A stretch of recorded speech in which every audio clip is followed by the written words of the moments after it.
نیاز کر دیں۔ اب اس میں دیکھیں کہ کتنی چیزیں جائز ہے اور کتنی چیزیں ناجائز ہیں۔ بڑی معذرت کے ساتھ کہوں گا یہ باتیں مجھے کل خواتین کے درمیان بیان کرنی چاہیے تھی، کیونکہ خواتین کے عقیدوں میں تھوڑا تسلسل ہوتا ہے، ان کے عقیدے میں ڈگمگانا پن ہو جاتا ہے معاملات میں، لیکن مرد اپنی جگہ جمے رہتے ہیں بحمدی تعالی۔ تو کنڈے کی نیاز، ایک تو یہ بات مشہور ہے کہ جس نے ایک بار منت مان لی اب وہ ہر سال کرے گا، نہیں کرے گا تو گنہگار ہوگا، اور چاہے سود پر پیسہ لے چاہے ادھار لے کہیں سے بھی لے، لیکن وہ نیاز کرے، یہ بے اصل ہے۔ آپ نیاز کریں، اگر نہیں ہے تو نمک پر کریں، شکر پر کر دیں، پانی پر سیدنا امام جعفر کی نیاز کر دیں، تھوڑی بندی بنا کر دیں، تھوڑے مرمرے پہ کر دیں، گوشت کے سالن پہ کر دیں، مچھلی کے سالن پہ کر دیں، طاقت ہے تو مرغے کا سالن پکا کر دیں، اور اگر یہ کچھ نہیں ہے تو پانی پر ہی آپ ایصال ثواب کر دیں، یہ بھی آپ کے لیے کفایت کر جائے گا۔ ضروری نہیں ہے کہ آپ کو کہیں سے سود پر قرض لینا پڑے یا کسی کے آگے ہاتھ پھیلانا ہو، اور پھر آپ وہ نیاز کرنے سے پہلے گھر کو رنگ روغن کریں، گھر کو چونا لگائیں، گھر کو پاک و صاف کریں۔ ارے مومن کا گھر تو ہمیشہ پاک و صاف رہتا ہے، ہمارا گھر ہمیشہ پاک و صاف رہتا ہے۔ اسی لیے فرمایا گیا کہ جب تم اپنے گھر آؤ اور گھر میں تالا ہے، تالا کھول کے جب داخل ہو تو تمہارے گھر میں اگر کوئی سلام کا جواب دینے والا نہ ہو تو نبی رحمت پر درود و سلام پڑھو، اس لیے کہ مومنوں کے گھروں میں آقا کریم صلی اللہ علیہ وسلم کی روح مبارک موجود ہوتی ہے۔ تو ہم اپنے گھر میں داخل ہوں تو نبی رحمت صلی اللہ تعالی وسلم پہ درود و سلام پڑھ لیا کرتے ہیں، تو ہمارا گھر تو ویسے ہی پاک ہے۔ ہاں، اس گھر میں جس گھر میں تصویر ہو، جس گھر میں کتا ہو، جس گھر میں ناپاک مرد اور عورت ہو، اس گھر میں اللہ کی رحمت کے فرشتے نہیں آتے۔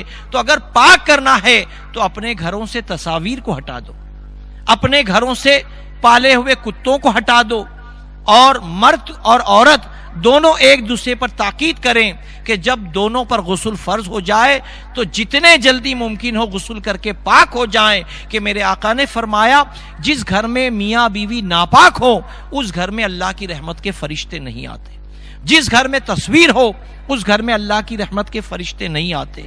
تو میرے عزیزوں، اپنے گھروں کو ان چیزوں سے پاک کرو۔ رنگ روغن کر کے پاک کرنے کی کیا بات ہے؟ مومنوں کا گھر، مسلمانوں کا گھر ویسے ہی پاک ہے، تو آپ اپنے گھر کو رنگ روغن کر لیں۔ سبحان اللہ، نہیں کیا تو کوئی بات نہیں۔ اب جس دن آپ 22 رجب کو کنڈے کی نیاز کرتے ہیں، دراصل سیدہ امام جعفر صادق رضی اللہ تعالیٰ عنہ کی شب وصال 15 رجب ہے۔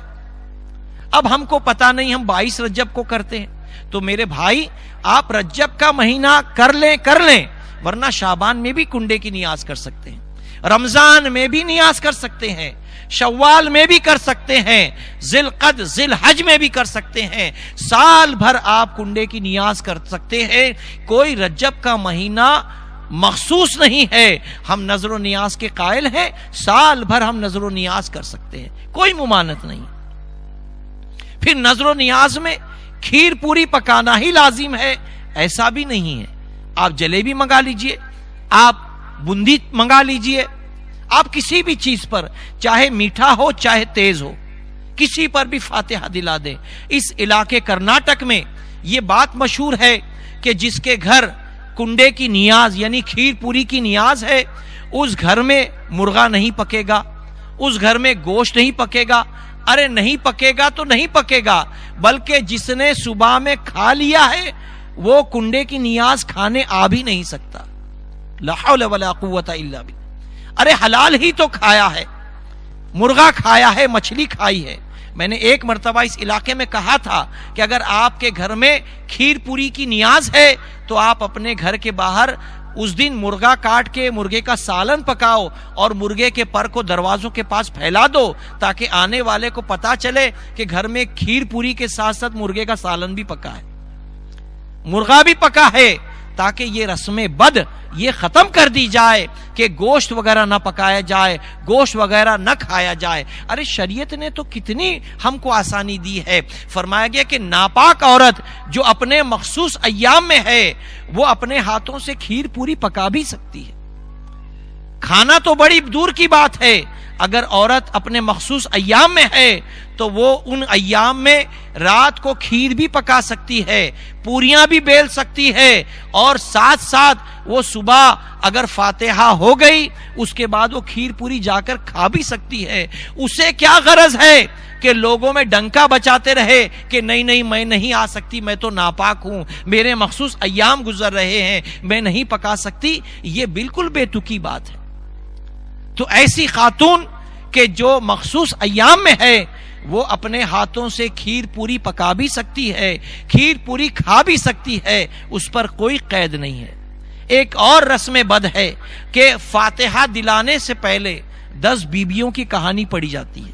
پتہ نہیں آپ کے علاقے میں پڑھی جاتی ہے یا نہیں، لیکن بہت سے علاقوں میں جناب سیدہ کی کہانی پڑھی جاتی ہے، 10 بیویوں کی کہانی پڑھی جاتی ہے۔ تو ایسی کہانیاں بے اصل ہے، ایسی کہانیاں بے اصل ہیں، یہ کہانیوں کی کوئی حقیقت ہی نہیں۔ یہ کہانی پڑھنا جہالت ہے اور جہالت کے سوا کچھ نہیں ہے۔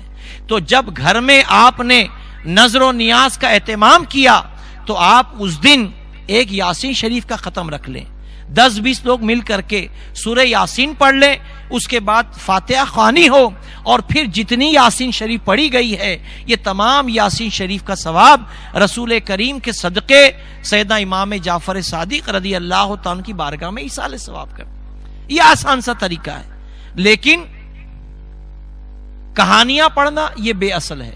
اچھا، ہم نے بعض علاقوں میں یہ بھی دیکھا کہ کنڈے کے اندر چاندی کا چھلا ڈال دیا جاتا ہے یا چاندی کے سکے ڈال دیے جاتے ہیں، اور پھر یہ بات بھی مشہور کر دی گئی کہ جس کے چمچ میں چاندی کا چھلا نکلے یا کوئن نکلے تو وہ بڑا نصیب دار ہے۔ ارے ہم تو کہتے ہیں کہ جو نیاز کھا رہا ہے وہ بڑا نصیب دار ہے۔ حضور صلی اللہ تعالی وسلم کے غلاموں کا نظر و نیاز کھا رہا ہے، جس کے تعلق سے اعلیٰ حضرت فرماتے ہیں، امام احمد رضا فرماتے ہیں کہ ایسوں کو نعمت کھلاؤ، دودھ کے شربت پلاؤ۔ کس کو؟ حضور کی امت کو۔ ایسوں کو نعمت کھلاؤ، دودھ کے شربت پلاؤ، ایسوں کو ایسی غذا، تم پہ کروڑوں درود۔ حضور پر کروڑوں درود کہ ایسوں کو، ان کے نام لیواؤں کو ایسی غذا ہے۔ تو ہم نظر و نیاز کھاتے ہیں، ہم بڑے مقدس ہیں کہ نظر و نیاز ہمارے مقدر میں اللہ تبارک و تعالی نے لکھ دی۔ ہم پرساد کو جائز نہیں کہتے، ہم غیروں کے بتوں پر چڑھائی ہوئی چیز کو جائز نہیں کہتے، جیسا کہ دیوبندیوں کا عقیدہ ہے۔ ہمارا عقیدہ یہ ہے کہ بتوں پر اور معبودان باطل پر چڑھا ہوا یہ ناجائز ہیں، لیکن اولیاء اللہ کی نام سے جو نظر کی گئی جو نیاز ہے یہ ہمارے لیے تبرک ہے، یہ ہماری بیماری کے لیے شفا ہے۔ اسی لیے ہمارے علماء کرام فرماتے ہیں کہ ایک بیجا رسم یہ بھی ہے کہ جس کے گھر میں کنڈے کی نیاز پکی ہے وہ گھر کے دروازے کے باہر نیاز نہیں لے جاتا۔ ارے اللہ کے بندے، تیرے گھر نیاز کا اہتمام ہے، تو نے کھیر پوری بنایا ہے تو تیرا تایا ہے، تیرا چاچا ہے، تیرا پھپھا ہے، تیرا ماما ہے، ممانی ہے، اگر وہ بیمار ہے نہیں آ سکتی تو تم بطور سوغات وہ نیاز کو لے جا کر ان کو کھلاؤ۔ اس نیاز کے صدقے اللہ انہیں شفا دے گا، اس نیاز کے صدقے اللہ تبارک و تعالی بیماروں کو شفا دے گا، اس لیے کہ اس میں اللہ کا کلام پڑھا گیا ہے اور اللہ کے کلام میں یقیناً شفا موجود ہے۔ تو میرے عزیزوں، یہ بیجا رسم بھی ہے کہ اس میں چھلا ڈالا جاتا ہے، کوئن ڈالا جاتا ہے اور نکالنے والا بڑا خوش نصیب سمجھا جاتا ہے، یہ فضول سی بات ہے۔ اس کے ساتھ ساتھ ایک یہ ہے کہ مٹی کے برتن میں ہی کیوں رکھے جائیں، کنڈے میں ہی کیوں نیاز رکھی جائے، یہ بڑا پیارا عمل ہے۔ آقا کریم صلی اللہ علیہ وسلم کی حدیث مبارکہ کا مفہوم ہے کہ جس گھر میں مٹی کے برتن استعمال میں ہوتے ہیں، فرشتے، اللہ کے معصوم فرشتے اس گھر کی زیارت کے لیے آتے ہیں۔ اس گھر کی زیارت کے لیے آتے ہیں. اسی لیے آج ہمارے مکتبہ طیبہ پر ہم نے مٹی کے برتن سجائے رکھے ہیں, مٹی کی پلیٹ ہے, مٹی کے گلاس ہے, مٹی کے پیالے ہیں. اس کا مقصد کمانا نہیں ہے, اس کا مقصد یہ ہے کہ میرے آقا کی حدیث مبارکہ کے مفہوم کے مطابق ہمارے گھر میں چاہے استعمال میں رہے یا نہ رہے, کم از کم بطور تبرک اگر ہمارے گھر مٹی کے برتن آ جائیں تو انشاءاللہ اللہ تبارک و تعالیٰ کی وہ معصوم مخلوق ہمارے گھر کی زیارت کو آئیں. تو ان مٹی کے برتنوں کو بھی آپ خریدیں, اپنے گھر میں رکھیں اور اس کو استعمال کریں, اس کے اندر پانی پئیں, اس کے اندر کھائیں. انشاءاللہ اللہ تبارک و تعالی آقا کریم صلی اللہ تعالی وسلم کی حدیث مبارکہ کے صدقے اس میں ہم کو شفا بھی دے گا اور انشاءاللہ ہم کو عاجزی بھی آئے گی. کسی مفکر نے ایک مرتبہ مٹی کے پیالے کو دیکھ کر کہا کہ اے مٹی کے پیالے, تو اتنا ٹھنڈا کیوں رہتا ہے, تو گرم کیوں نہیں ہوتا, غصے میں کیوں نہیں آتا, تو ٹھنڈا کیوں رہتا ہے؟ تو مٹی کے پیالے نے اللہ کے اس ولی کو, مفکر کو یہ جواب دیا کہ اے اللہ کے نیک بندے, میرا مستقبل بھی مٹی ہے, ماضی بھی مٹی ہے. میں کس چیز پر غرور کروں, میں کس چیز پر گرم ہو جاؤں؟ میرا تو مستقبل بھی مٹی ہے اور میرا ماضی بھی مٹی ہے. تو مجھے مٹی سے بنایا گیا, مٹی میں ملایا جائے گا, تو میں غرور کس چیز پہ کروں, میں گرم کس چیز پہ ہو جاؤں؟ اسی طرح برف سے پوچھا گیا, اے برف تو ٹھنڈا کیوں رہتا ہے, گرم کیوں نہیں ہوتا؟ برف نے بھی یہی جواب دیا کہ میں گرم کس بات پہ ہو جاؤں, تکبر کس بات پر کروں, مغرور کیوں ہو جاؤں؟ اس لیے کہ میرا ماضی بھی پانی ہے, میرا مستقبل بھی پانی ہے. ماضی بھی پانی ہے, مستقبل بھی پانی ہے. بلا تمثیل انسان کا بھی ماضی مٹی ہے اور مستقبل بھی مٹی ہے. پھر انسان کس چیز پہ غرور کرتا ہے, کس چیز پہ غرور کرتا ہے؟ ایک منی کے قطرے سے اللہ تبارک و تعالی نے ماں کے پیٹ میں اسے 9 مہینے پالا ہے, تقویت اور طاقت دی ہے, اور 9 مہینے کے بعد ایسی جگہ سے اس کو نکالا ہے. پھر وہ بندہ کس چیز پہ تکبر کرتا ہے؟ تو بہرحال اللہ تبارک و تعالیٰ فضل فرمائے, مٹی کے برتن اپنے گھر میں استعمال میں رکھو, اس میں کھاؤ پیو, اللہ تعالیٰ اس کے صدقے ہمارے گھروں میں خیر و برکت کا نزول فرمائے گا. تو یہ ایک رسم بد ہے, جو رسم بد ہے اس کو توڑا جائے, البتہ مٹی کے برتن میں کھایا جائے, مٹی کے برتن میں کنڈے میں نیاز دلائی جائے اور اسی میں کھایا پیا جائے.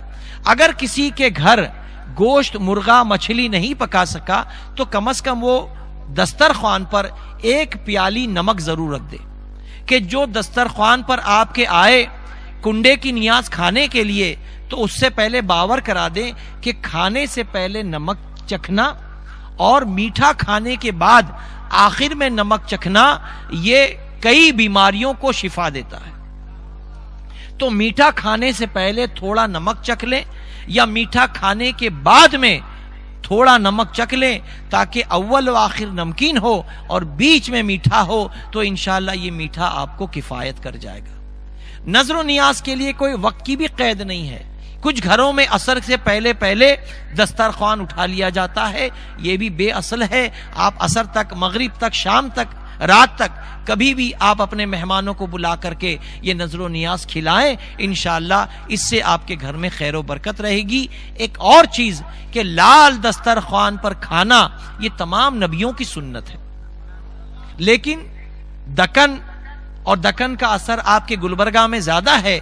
ان علاقوں میں ایک دسترخوان پر کھانا کھایا جاتا ہے جس دسترخوان پر کچھ اردو میں اشعار لکھے ہوتے ہیں, اردو میں اشعار لکھے ہوتے ہیں, اور انہی اشعار پر ہم اپنی پلیٹ رکھ کر کے کھاتے ہیں, اور پھر وہی دسترخوان کو جب دھوتے ہیں تو اسی دسترخوان کا دھلا ہوا پانی گندی نالیوں میں بہتا ہے, حالانکہ دسترخوان پر اللہ کا نام لکھا ہوتا ہے.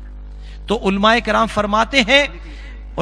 فرماتے ہیں کہ ایسے دسترخوان پر کھانا نہ کھایا جائے کہ جس پر کچھ لکھا ہو, بلکہ یہاں تک فرمایا گیا کہ ہماری بچیاں, بہنیں کبھی کبھی تکیے پر کچھ شعر لکھتی ہیں اور وہ تکیہ سر کے نیچے سجاتی ہیں سونے کے لیے, تو ایسے اشعار تکیوں پر بھی نہ لکھے جائیں.